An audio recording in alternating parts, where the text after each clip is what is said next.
Você assistiu uma novela mexicana? Permítame informarle que la señorita Franco tiene plena autonomía para disponer y organizar los eventos de esta institución. Mariana, no pretenderá que yo sirva de intermediaria entre ustedes. Yo no puedo romper con una tradición familiar. No, claro que no, doña Pilar. Mesmo que você fala nem um pouquinho de espanhol, ou talvez fale um pouquinho de portunhol, dá pra entender mais ou menos o que eles falam, né? Agora escute isso aqui, um trecho de uma novela super clássica da Argentina. No me hablas en la calle, no me hablas. 2 meses me fui. Vuelvo y me esquivás como si tuviera peste. ¿Qué tengo? ¿Peste? Pará, bajá la Vuelo mal. ¡Vos me cagaste la vida! ¿Qué pasó? ¿Cómo te enteraste? ¿Qué importa cómo me enteré? A mí me importa saber cómo... A mí no me importa que a vos te importe. Decime quién te dijo, Manu, por favor. ¿Quién te dijo? Por la cámara de Keiko que grabó cuando vos lo contabas, cuando se lo contabas a Sol, cuando le contabas que estás embarazada de un hijo de Simón. Perdona. Pero no te lo podía decir a vos porque no quiero lastimarte más, perdona. ¿Que no querés lastimarme, decís? No entiendo qué pasó. ¿Para qué me dejaste? E aí, deu pra entender também ou deu aquela bugada no cérebro? Os dois são espanhóis, os dois são países hispanohablantes, mas são muito diferentes. E é exatamente sobre isso que eu vou falar no vídeo de hoje. Olha, eu sou Ana Ciolin, sou brasileira, mas eu morei em Buenos Aires, na Argentina, durante 4 anos. Eu fiz ensino fundamental e ensino médio lá. E com isso eu aprendi a falar como nativo. Imagina, eu convivia com argentinos 98% do tempo. Só que, quando eu me mudei pra lá, eu já sabia um pouquinho de espanhol, tá? Eu já sabia, eu estudei aqui no Brasil, em sites, enfim. Só que eu aprendi um espanhol que, quando eu cheguei lá, até que deu pra usar, mas não servia de muito. Porque eu cheguei lá falando espanhol neutro. Um espanhol, tipo assim, meio mexicano, que nem na novela que eu mostrei pra vocês agora. Sabe, que juntava com portunhol, tá. Então, pra me comunicar na Argentina, no começo foi assim, ó, primeiro que vergonhoso, porque as pessoas não me entendiam, eu ficava, tipo, demorava muito mais pra me comunicar com as pessoas, e às vezes eu nem conseguia, realmente ficava um desentendimento, assim, bizarro, e nem funcionava, e eu passando vergonha, tá, eu pequenininha quando eu fui pra lá. Então, assim, eu estudei espanhol no Brasil, sim, chegou lá e funcionou? Mais ou menos, né, Buenos Aires me recebeu de braços abertos, mas assim... Na questão da língua foi bem difícil pra mim. Eu tive que aprender na marra ali o espanhol das ruas, o espanhol vivo ali da Argentina, que eles falam de verdade. Porque quando eu pesquisava no YouTube, na internet, enfim, eu não achava nada argentino. Não achava espanhol argentino, não achava espanhol porteño, que é o espanhol de Buenos Aires, ali da região rioplatense, que na verdade agrega também Uruguai, ali a parte do Uruguai, com a parte de Buenos Aires, com a parte ali, enfim... do Rio de la Plata. Não tinha nada na internet. Por isso que eu vim aqui e criei esse canal no YouTube que fala exatamente sobre isso, para as pessoas que vão se mudar pra Argentina. Tem muita gente que vai se mudar pra Argentina para fazer faculdade, é muito comum brasileiros irem fazer faculdade na Argentina, ou até mesmo só pra turistar, entendeu? Pra tu não chegar lá, talvez, sei lá, receber um golpe, porque, ou cidade turística. Buenos Aires é uma cidade turística, é uma cidade segura. Porém, gente, como qualquer cidade turística e famosa, pode acontecer golpes com turistas, entendeu? Então, se você não quer passar por isso, assista os meus vídeos aqui e já se inscreve no canal, porque só tem conteúdo de espanhol argentino e espanhol argentino para brasileiros. Se você quiser se comunicar como nativo, entender os nativos argentinos, gente, já se inscreve aqui, que vai ter muito vídeo bom sobre isso no meu canal, beleza? Continuando com o negócio do México, no vídeo de hoje vai ser exatamente sobre isso, em específico a diferença do espanhol argentino e do espanhol mexicano. Eu vou dar alguns exemplos de palavras, frases, dichos, dizeres, ditados de cada país. Vou mostrar pra vocês exemplos, a diferença, o que não usar num país, o que usar num país, porque assim, tem uns problemas que são palavras que existem nos dois espanhóis, só que no México vai significar uma coisa boa e na Argentina uma coisa ruim. Então você vai lá elogiar alguém e acaba xingando a pessoa, imagina a confusão que vai dar, né? Enfim, pra não acontecer nenhuma bola fora, sabe, desconforto, e assim, realmente uma perda de tempo, porque é muito complicado. Eu lembro várias vezes, por exemplo, quando eu recém mudei pra lá, eu fui no médico pra fazer vacina que tinha que fazer, eu tinha uns 11 anos, assim, e aí eu fui com a minha mãe fazer vacina, gente, no médico, a gente passou lá muito tempo, porque a gente não entendia como funcionava o sistema, mas nem por isso, porque tava escrito lá na plaquinha o que tinha que fazer, só que a gente não entendia, a gente não leu, a gente não prestou atenção, a gente não entendeu o espanhol, e a gente ficou lá, horas que não precisaria ter ficado, porque a gente não entendia o que as pessoas falavam, entendeu? Tem muitos exemplos, assim, da minha vivência lá em Buenos Aires, durante os 4 anos que eu morei lá, gente, tanta coisa aconteceu, tanta coisa poderia ter acontecido de formas melhores se eu soubesse me comunicar como nativa, ou entender os nativos, enfim. Mas enfim, a gente passou, aprendi na marra mesmo, agora eu consigo falar espanhol fluentemente argentino e posso ensinar pra vocês, né? Só que antes a gente precisa entender, e é legal, ajuda a entender o contexto histórico. Por que que hoje em dia o espanhol mexicano é tão diferente do espanhol argentino? Como que isso chegou a ser assim? Porque eles não foram colonizados pela Espanha? Como é que surgiu essa diferença de sotaque, de entonação e tudo mais? Né? Porque é isso que muita gente pensa. Se os dois países foram colonizados pelo mesmo país, pela Espanha, México e Argentina antes eram, né, povoados por povos originários aqui da América do Norte e da América do Sul, chegaram os espanhóis e colonizaram os dois países. Por que eles não falam igual, então? Por que eles não falam igual ao espanhol da Espanha, né? E aí tá o problema. Na escola, em cursinho e tudo mais, a gente aprendeu com o espanhol original, o espanhol base, o espanhol, assim, correto, é o espanhol da Espanha. Só que, gente, nem mesmo na Espanha existia só um espanhol. Jamais, nunca existiu apenas um espanhol.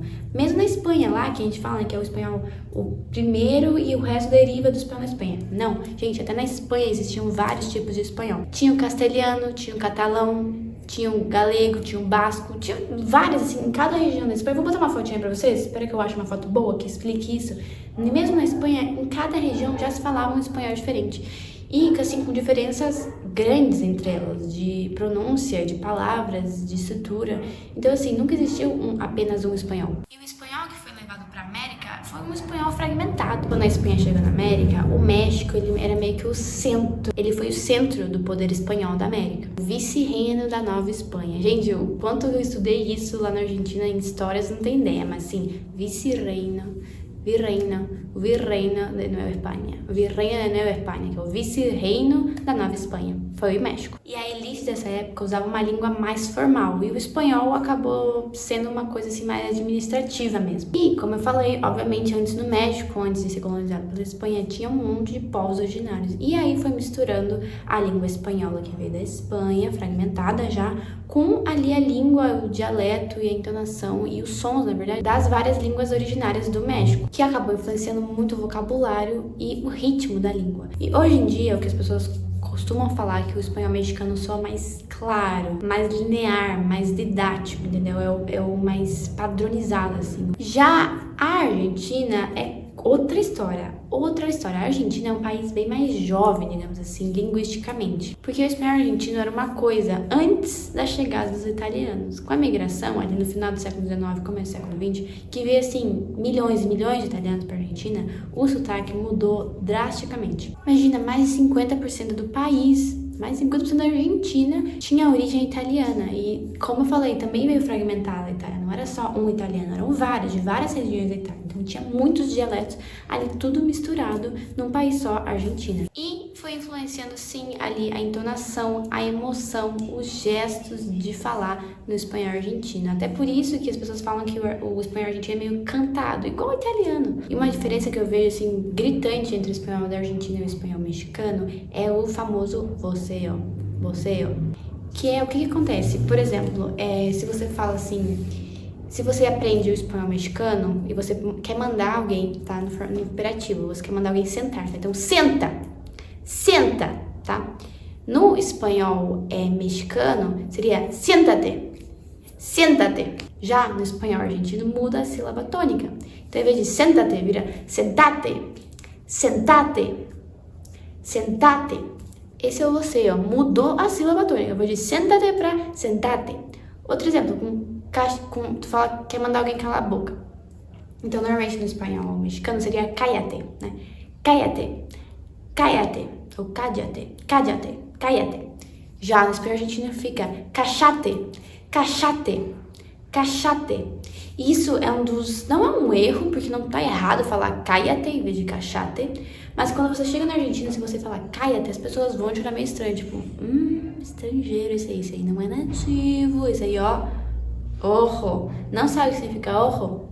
Vou botar aqui nos cards do vídeo que eu explico o que significa ojo. Um vídeo muito bom, gente, tá? Incrível. Assistam lá, aqui tem muitas dicas de espanhol argentino. E assim, como eu falei, não tá errado, tá? Se você falar cállate, não está errado, gente. É só questão de, se você quiser parecer mais nativo argentino, você tem que falar cállate, sentate, parate. E assim, com várias coisas também, não é só esse no imperativo. Então, por exemplo, se você quiser falar no presente, no espanhol mexicano seria tu hablas. Não sei, tu hablas. Já no espanhol argentino, além de que a gente não usa o tu, a gente usa o vos, muda por causa do você, fica vos hablas. Então não é vos hablas, é vos hablas, hablas, caminas, haces, e não haces, caminas, hablas. Você entende? Então, assim, muda muito esse você, e eu acho a coisa mais linda porque é muito diferente. E quem não conhece assim, sobre a cultura argentina jamais imaginaria que mudam as sílabas das coisas. Então, falando de novo sobre o espanhol argentino, outra coisa que nasceu ali junto com a imigração em massa no país foi o lunfardo.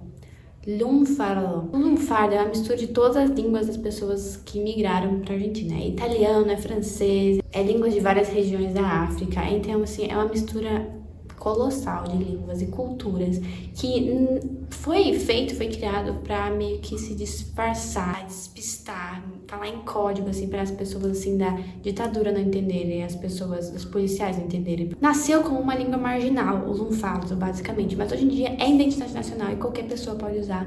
E, assim, que bom que a gente não precisa usar para desmascarar nada, não é usado mais para esconder e falar palavras que ninguém vai entender. Não, agora todo mundo entende e virou uma identidade cultural. Outra coisa que influencia muito a entonação do argentino foi o tango. Gente, o tango nasceu na Argentina e ele fez com que a pronúncia das coisas fossem bem mais emotivas, junto com a influência dos italianos, que eles já são mais, sabe, dramáticos e falam com as mãos e falam assim. O tango trouxe também um drama, uma ironia, uma pausa longa, sabe, um negócio emocional na fala dos argentinos, que eles são, assim, super expressivos, super, sabe, falantes, assim. Mas, enfim, depois dessa bomba de informação histórica, espero que vocês tenham gostado muito e entendido. Se vocês quiserem, eu posso trazer mais vídeos, assim, falando mais da história, realmente, assim, que vem tudo, gente, isso vem de um tempinho, tá, que foi transformando, assim, a Argentina e o México em países com entonações e falas e sotaques completamente diferentes. Eu posso fazer vídeos mais específicos sobre isso. Mas agora sim, vamos para as palavras e frases que são diferentes no México e na Argentina. Vamos começar com um exemplo clássico, eu acho que muita gente já sabe. Se você viu esse vídeo meu, você já sabe a diferença entre as duas palavras, que é entre coche e auto. Coche e auto.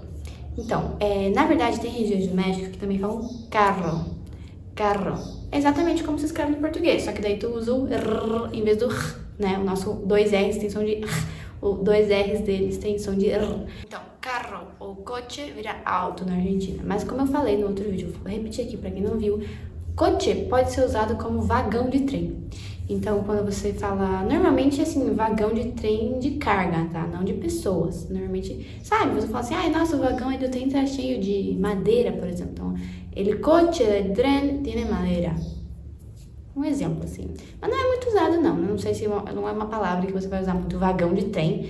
Mas é bom saber. Coche seria mais ou menos isso. Só que auto, sempre auto, gente. Auto pra falar de carro. Já no México eles usam coche ou carro. Outra palavra que eu gosto muito de usar em espanhol argentino é a palavra para legal. Algo que é legal. Não legal de contrário de ilegal, né? Não legal perante a lei. Porque essa palavra legal existe no espanhol. Só que não significa o nosso legal que a gente usa no cotidiano ali, né? Na forma coloquial. Quando a gente quer falar que algo é legal de contrário de lei, que é permitido perante lei, também é a mesma coisa, legal. Algo legal, tanto na Argentina quanto no México. É uma palavra espanhol padrão. Legal. Algo legal e algo ilegal, tá? Só que se você falar, nossa, que coisa legal, a pessoa vai falar, ué, mas eu tô te mostrando um livro, claro que é legal. Por que seria ilegal um livro, né? Então não significa legal do jeito, tipo, gostei, do jeito interessante que a gente usa no português, não é isso, tá? O legal deles de coisa, entendeu? Não sei nem explicar o que significa legal, meu Deus, algo bom, algo, entendeu? Em espanhol argentino é copado, algo copado, não é legal. Algo legal não é uma coisa que algo copado, são coisas diferentes, algo copado. No espanhol mexicano eles têm outra gíria pra falar que algo é legal, e não é copado, gente. Se você chegar no México e falar copado, eles não vão entender. É chido. É uma expressão aqui bem antiga, nasceu ali no México nos anos 70, mais ou menos. Mas significa a mesma coisa que copado. Só que se você chegar na Argentina e falar chido, eles vão te olhar assim, ó. O quê? O que você tá falando? Então, copado. Eu acho legal a palavra copado porque vem de coparse. E aí já deriva um monte de... Gente, olha só, então de informação que eu vou estar dando pra vocês. Anota aí que vai fazer sentido, tá? Vamos lá, a gente tem a palavra copalo, tá? Que significa copalo? Que significa que eu copo con algo. Copé. Tu copa com algo, né? Copar. Porque existe o verbo copar-se, tá? Copar-se. Então, eu me copo, vos te copas, ele se copa. Que significa, tipo assim, eu concordo, não só eu concordo, como eu gosto. Então, por exemplo, alguém te pergunta, cara, tu quer ir lá, vamos na piscina? Te copa ir a la pileta? Te copa ir a la pileta? E aí você responde, né? Se você quer, me copa. A mim não me copa. Me copa ou não me copa. Então, assim, não tem uma tradução exata para o português. Mas seria, tipo assim, concordo, vou, quero, gosto. Então, o copado vem de alguém que se copa a hacer algo. Deu pra entender o raciocínio, gente? Então, já escreve no caderno, já anotando, para não esquecer. Copá-lo é algo que seria legal. Então, tu pode falar um objeto é copá-lo, ou que a pessoa é copá-la. Então, que a pessoa é legal, que o objeto é legal. Ou você... E aí, derivou... Na verdade, o copado... Eu não sei qual que veio primeiro. Copá-lo ou me copo, né? Qual que você derivou de... Qual que você deriva de qual. Mas, entendeu? É a mesma coisa. Você vê... É a mesma raiz, entendeu? Copar-se. Então, eu me copo ou te copas. Eu me copa. Eu gosto, gostei, achei legal, achei top, entendeu? Então, algo copado é algo legal. E se eu me copo a ser algo, é porque eu quero fazer. Eu quero, eu vou, eu gosto, eu apoio fazer isso, tá? E, na verdade, eles têm várias palavras que significam esse negócio de apoiar, de fazer, de... concordo, de vamos. E eu vou fazer um vídeo só sobre isso, porque tem vários exemplos. Vai ficar muito confuso aqui. Já tô misturando um monte de conteúdo no vídeo só, gente. Foi mal. Vamos continuar. Então, isso seria o equivalente a tilo em espanhol mexicano, tá? Mas não fala em tilo na Argentina, não vão entender. Outra coisa que eu lembro que eu tava assistindo a série Rebelde, mas não original, tá? Eu sei que tem muita gente brasileira que assistiu Rebelde, na novela Rebelde, quando passava no Brasil. Acho que é dos anos 2000, anos 90, nem sei. Mas eu assisti o remake de Rebelde da Netflix. Enfim, gente, cada coisa. E tinha uma personagem que falava toda hora, não mames, wey. Não mames, wey. E eu, assim, com o meu espanhol argentino, eu fiquei, gente, o que ela tá falando? Não mames, wey.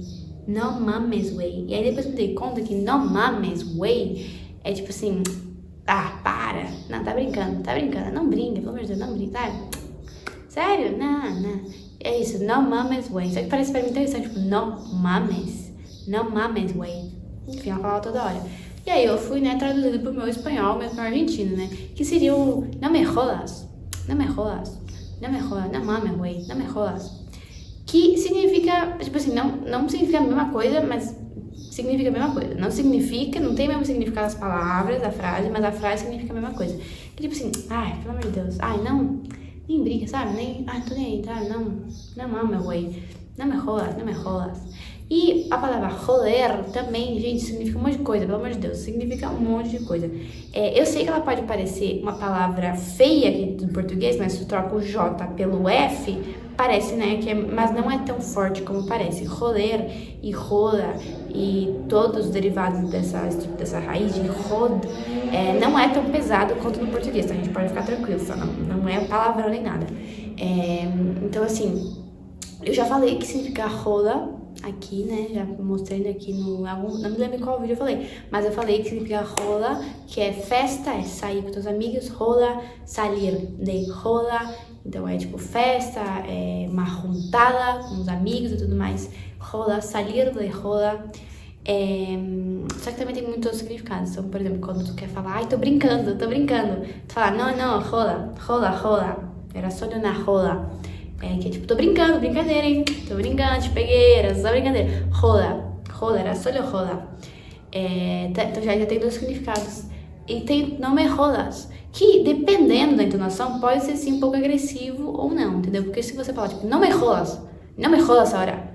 Não me rolas que eu tô ensinando outra coisa. Tipo assim, você tá falando, pelo amor de Deus, não me incomoda, deixa de encher meu saco, por favor, que eu tô fazendo outra coisa. Não me rolas. Ou se você falar mais tranquilo, tipo, não me rola, sabe? Tipo, tá brincando, para, pelo amor de Deus, sabe? E tem gente, tem tanta variação, pelo amor de Deus. Eu tô entrando no universo do rolê. Tem o me tá rolendo. Que é tipo assim, não, você tá brincando comigo. É que roler, assim, se eu for fazer uma tradução só, seria brincar, tá? Então, a gente fala no português, tu tá de brincadeira comigo, né? Tu tá de brincadeira com a minha cara. Não brinca com isso. Você tá brincando, né? Entendeu? Então, é isso. É a mesma coisa. Então, me está jodendo. Não me jodas. Tá de rola. É rola, é brincadeira, é rola. Então, rola seria mais ou menos brincadeira. Só que a gente pode falar salir de rola, que significa daí realmente festa, tá? O roler, gente, é um montão de coisa, é um monte, entendeu? Não me rola, me tá rolendo, roleme. Ah, tem roleme ainda. Roleme. Que é tipo assim, não acredito. Sério, você tá brincando. Roleme. Gente, eu vou botar uma lista, tá? Vou botar uma lista de todas as... Porque eu me perdi aqui no que eu tô falando, não sei vocês. Que é, não me jodas, jodeme, me está jodiendo, rola, me voy a rola, era rola, é rola. Tipo assim, é que nem o capaz do gaúcho, né? Que mudando a entonação vira outra coisa. Tipo, capaz, tá bem capaz. Gente, enfim, vamos continuar para outras frases, senão esse vídeo aqui vai estar... Outra palavra que eu lembro de escutar no Soy Luna.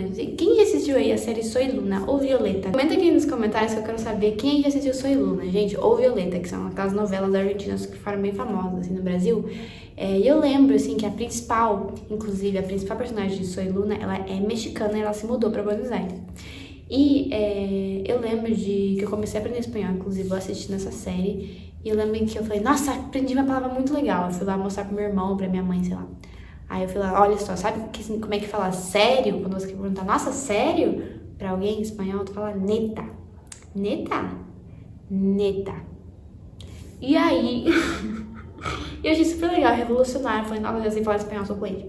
Aí cheguei na Argentina, então me mudei pra lá. Falei neta.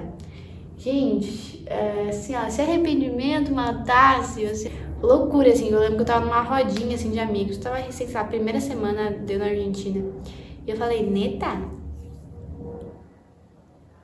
Gente, que engraçado, pelo amor de Deus, porque assim, neta não significa nada, na verdade, no espanhol argentino, só que eu falei com tanta confiança, assim, que todo mundo começou a rir, tipo, como assim, neta, que é isso? Ai, gente, não recomendo, tá? Então, pra falar neta, que é aquele jeito, tipo, sério? Nossa, sério? Você fala porta. Não, porta. Eles têm o en serio, que funciona. Funciona tanto no México quanto na Argentina. Se quiser falar en serio, funciona, tá perfeito. Mas se você quiser parecer nativo, você fala porta. Então, frases muito comuns é isso. A pessoa falou alguma coisa e você fala, não acredito. Sério? Aí você fala, porta? Não, porta? Sério? Porta? Tá.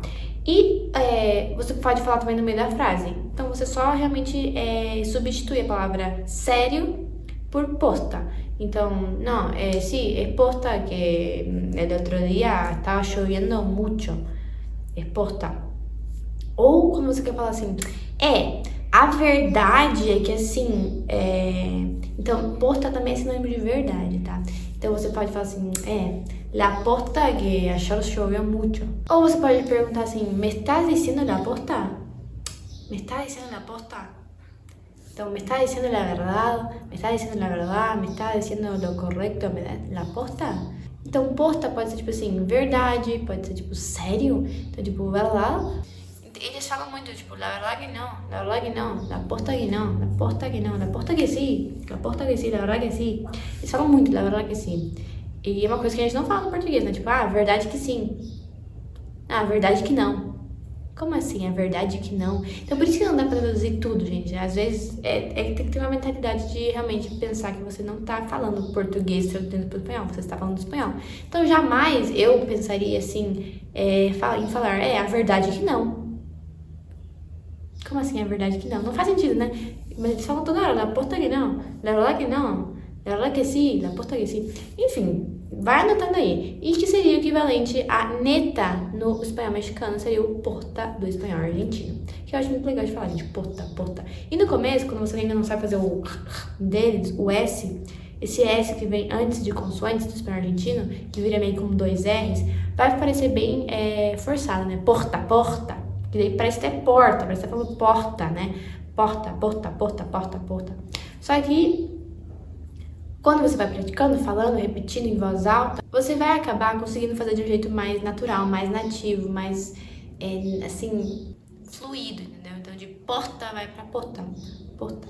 Bom, como eu tava falando antes na frase do no mames, way, eu não traduzi o way, né? Eu traduzi só o no me jodas, o no mames pra no me jodas. Mas o way seria o equivalente a boludo no argentino. Sim, gente, boludo. Finalmente falei essa palavra aqui, né? Porque de todos os meus vídeos eu não falei, mencionei uma vez a palavra boludo. E eu acho que, assim, junto com che, são as duas palavras mais conhecidas do espanhol argentino. Você fala, nossa, eu falo espanhol argentino. As pessoas falam, ei, che, boludo, mate, futebol, Messi, sabe? É a primeira coisa que a pessoa fala, né? Che, boludo. E, assim, boludo, todo mundo sabe que significa meio que idiota, né? Tipo, seu bobo, seu idiota. Só que pode ser tanto usado como forma pejorativa quanto forma amigável. Então depende do contexto, do entonação que você tá falando, enfim, da sua cara, né? Porque você pode chamar alguém, sou re boludo, sos um boludo, sou re boludo. Ou você fala, que boludo isso? Não, boludo, não sei se, não hace isso, boludo. Não hace isso, boludo, quer ser. Então, tipo assim, pode soar, a tradução de boludo pode ser pra idiota ou pode ser pra amigo. Che, boludo, vení. Che, boludo, tengo que decir algo. Che, boludo, ¿qué onda? Então, pode ser esse amigável. Che, boludo, ¿qué haces? ¿Qué anda tu vida, boludo? Ou, sos um boludo. Tá vendo a diferença do negócio? E seria o equivalente a way. A way do México. Outra palavra que é muito, muito diferente no espanhol argentino pro espanhol mexicano é a gíria para falar de cerveja. Eu falei como falar cerveja no vídeo anterior, esse aqui eu vou botar aqui nos cards, tá, gente? Que na Argentina se fala birra, que é igualzinho como se fala no italiano, tá? Literalmente, no italiano, cerveja é birra, literalmente. E o argentino fala igual, só que no México eles falam chela. Então, tem a palavra cerveja que eles vão entender se você falar no México, se você falar na Argentina, eles vão entender cerveja. Só que na Argentina eles falam birra e no México eles falam chela. Gente, nada a ver. Outra palavra também que não tem nada a ver na Argentina pro México é que na Argentina, para falar chinelo, eles falam ojotas. E no México eles falam chanclas. Olha a diferença. Primeiro, chinelo, né? A gente tem chinelo no Brasil. Aí vira ojotas na Argentina, que vira chanclas no México. Então não dá pra falar, gente, que o espanhol, ele é igual em todos os lugares. Porque olha a diferença. Ojotas, chanclas. Nada a ver, significa uma coisa que é chinelo. Porque, gente, no fim das contas, as línguas, os idiomas diferentes, eles não são só ortografia e gramática. É história, imigração, um jeito de viver, costumes. E aprender um espanhol específico te aproxima ali das pessoas, da comunidade que você quer participar. E foi exatamente isso que aconteceu comigo na Argentina. Eu fui realmente acolhida pelos argentinos e por isso que eu tenho um carinho tão grande com esse sotaque. El acento argentino me hace feliz, me hace muito feliz. E eu acho tão engraçado que eu lembro esse ano, no aniversário da minha irmã, ela fez um aniversário na pizzaria, assim. E ela convidou uma amiga dela no trabalho que é argentina. E aí, quando eu descobri isso, tipo assim, foi muito engraçado. Tava todo mundo sentado assim na mesa, né? E aí, essa menina argentina tava longe de mim. Aí a minha irmã falou assim, essa aqui é a minha amiga argentina. E aí eu olhei pra ela olhou pra mim. E, gente, o sorrisão que eu abri foi tipo assim, sou da Argentina, de onde sou? Contame todo. E, tipo, é uma alegria, loucura, assim. Que, claro, quando eu conheço outras pessoas que falam espanhol do México, por exemplo, eu falo espanhol, é legal, é perfeito, é divertido. Só que quando eu conheço ou encontro alguém da Argentina, gente, eu me sinto em casa. É como se eu, tipo, já fiz um amigo. Você automaticamente é meu amigo, porque a gente é da Argentina, a gente tem algo em comum. A gente viveu numa comunidade parecida, sabe? Não importa que ela era de Tucumã e eu morava em Buenos Aires. É que assim, porque, por exemplo, quando você tá em outro país e você encontra um brasileiro, não importa que você é lá do Paraná e a pessoa é da Bahia, entendeu? A pessoa do Brasil, a gente é irmã, entendeu? A gente é amiga, a gente se conhece. E eu acho isso lindo, a cultura, como a cultura, ela conecta as pessoas, entendeu? Então, enfim, gente, esse foi o vídeo de hoje, espero que vocês tenham gostado. Comentem aí embaixo o que vocês acharam, qual foi a palavra mais diferente, mais louca que vocês acharam. E, como em todos os vídeos, eu vou estar deixando aqui na descrição do vídeo um questionário com algumas perguntas, um formulário, questionário, com perguntas relacionadas ao que eu ensinei no vídeo de hoje. Eu quero que você faça esse questionário, responde lá as perguntas, e se você errou alguma, sabe o que você faz? Refaz o questionário, revê o vídeo, anota o que eu falei, o que eu ensinei, repete as coisas que eu falei aqui, porque é o que eu digo sempre, o segredo para aprender, seja um sotaque novo, seja um dialeto novo, enfim, uma língua nova, é a constância. Constância, gente, tem que ter. E não tem problema errar no começo, porque foi o que aconteceu comigo. Eu cheguei lá, não sabia falar nada, mas eu fui lá, aprendi na marra e hoje em dia eu falo como nativa. Assim, os nativos, quando eu tô lá na Argentina, eles nem sabem que eu sou de fora. Sinceramente, acontece mesmo. Eles ficam assim, como assim? Você é brasileira? Não sabia. Então, enfim, é isso, gente. É o que eu digo. Constância, tá? Erra, continua, não desiste, continua treinando, que um dia você chega lá, tá bom? Pra falar como nativo argentino. Espero muito que vocês tenham gostado. Beijos, hasta luego!